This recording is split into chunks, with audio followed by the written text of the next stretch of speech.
So first of all, I'd like to say how grateful I am to be here.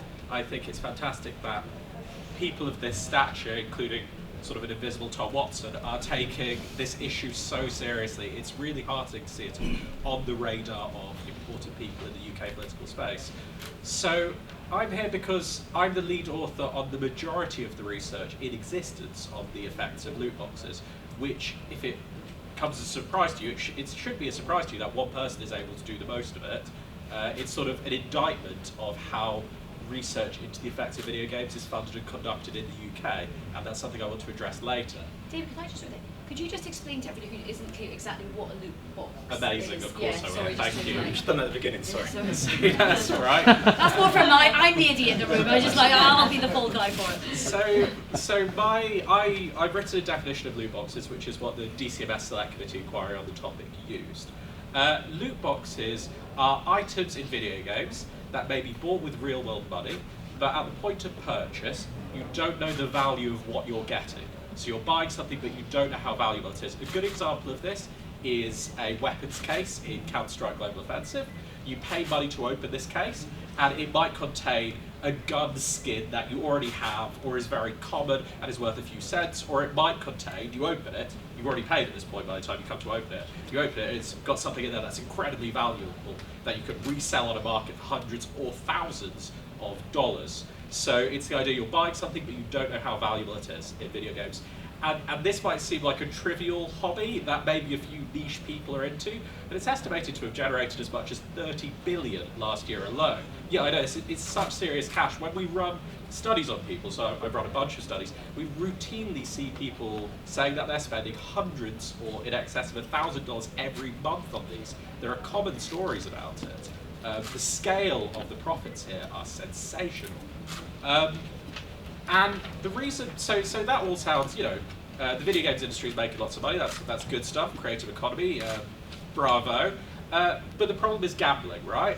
And so lots of people have noticed that there are formal similarities between loot boxes and gambling products. In fact, if you sort of go and look at, if you sort of Google Counter-Strike case opening and you go have a look at one online, you'll see it looks just like a slot machine. I mean, they're even modeled to look like gambling products. And as was said earlier, you get the effects like near misses and things like that. It looks just the same.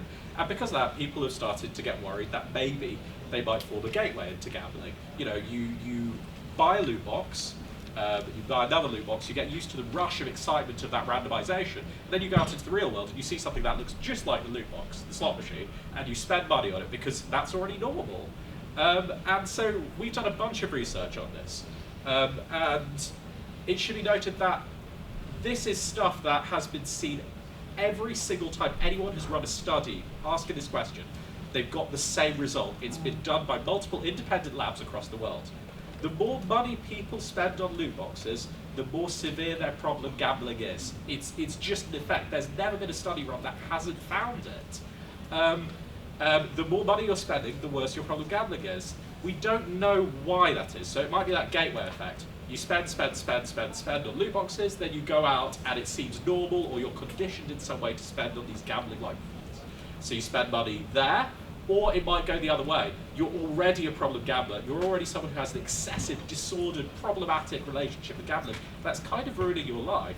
And you've been out spending money on slots, and then you go home and open up your favorite game, and suddenly there's another opportunity for you to spend money. And you spend again, really serious amounts of money. We don't know which way it goes, but in either way, I believe harm is potentially occurring, and I think it's something that people should take seriously, which is why I've been shocked and disappointed for years by the video game industry's stance on loot boxes, which is, to begin with, to not acknowledge the existence of research.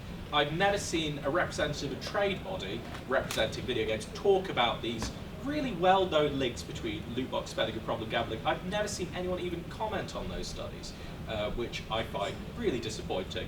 And secondly, industry then comes out with lines which are not particularly credible to do with surprise mechanics and likening them to innocent childhood delights like Kinder Eggs, which is preposterous because Kinder Eggs aren't linked to problem gambling. But of course, if you're not going to talk about the problem gambling, you can get away with it. So that's why I'm so pleased to be here, where we're sort of shining a spotlight on this and saying, hey, let's get serious about that. And I think it's particularly important to be serious about this now, because whilst we were all staring at loot boxes and worrying very hard about loot boxes, video games and gambling collided in about a dozen other ways. And there's a bunch of emergent practices that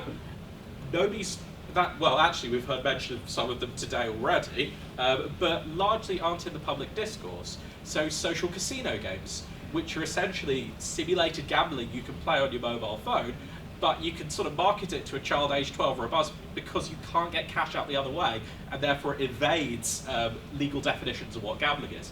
Again, like, this was not a thing in 2005, right? There's no way they could have foreshadowed this with the 2005 Gambling Act, but maybe now they may want to take a look at it. Or esports betting. So the idea that people would watch other video game players competitively play games against each other sounds again like a niche hobby, but like a recent esports match had over 40 million simultaneous live viewers, like 400,000,000. That's a lot of people.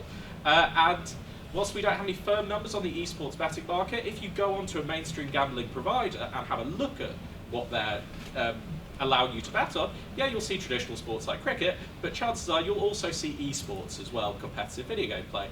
And people estimate that there may have been billions spent on esports recently. And again, it's something that we're not focusing on. What about game streaming platforms like Twitch? You know, Twitch, where people watch people play video games.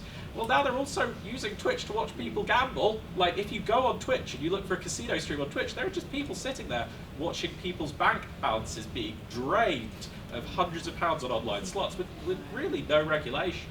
So video games and gambling are colliding in a bunch of ways. Loot boxes is the one that's kind of brought us all here. But now that we're here, let's talk about all the other ones, and let's talk about what we should do next. Because clearly, industry self-regulation is not working. So, are you in agreement with Tom, which is we do need a fresh look at legislation? And how do you find your interaction with government ministers on this? Do you feel that they are open to talking to you? Do you feel that they're equipped with the understanding about what's happening? Because it's a very fast-moving kind of, emerging, things, innovations are happening very fast. Do you think they're on top of it? Do you think they are aware of the dangers?